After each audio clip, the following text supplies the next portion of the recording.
It's a lovely day to record a video while walking back home from getting cleaning supplies, because you have to move out of your apartment this weekend, and to talk about John. Now, I said this before, I love John. It is my favorite of the Gospels. It is the most different of the Gospels. It is the Gospel which is most focused on the love that God has for his people, and most focused on the relationship between Christ and his people, and between Christ and the Father. Now, so John is the newest of the four canonical Gospels.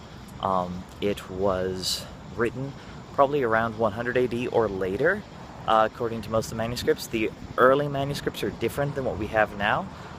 Most notably, the story of the woman taken in adultery doesn't appear in the earliest manuscript copies of John, which is interesting. And John, the Gospel, is newer than the Revelation of St. John, which comprises the last book.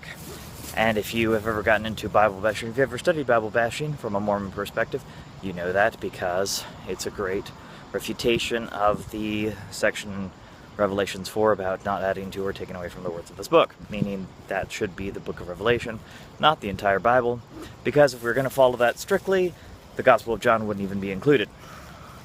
Now, Matthew, Mark, and Luke are called the Synoptic Gospels, meaning same look, basically.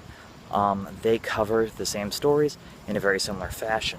John focuses on different things. If I remember the Bible dictionary correctly, 92% of John is stuff that doesn't appear elsewhere.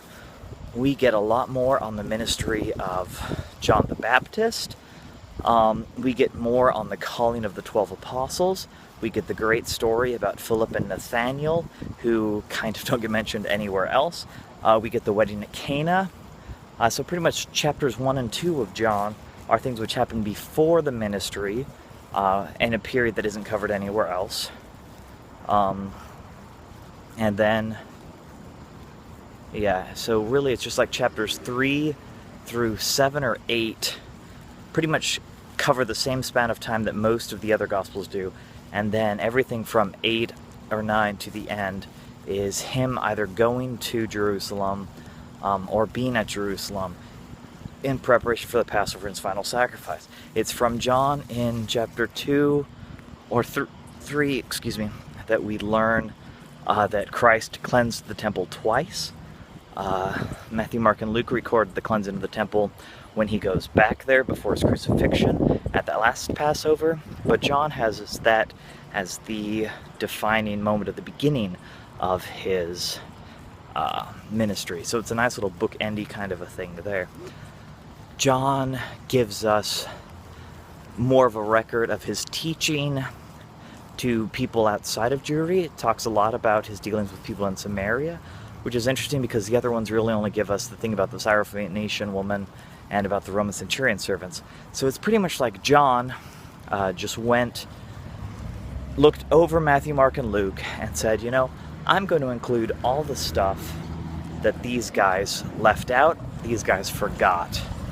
Can't remember. This is the second time I've tried to record this because I was interrupted on the previous one, probably because I'm out walking in the dark in Birmingham, Alabama.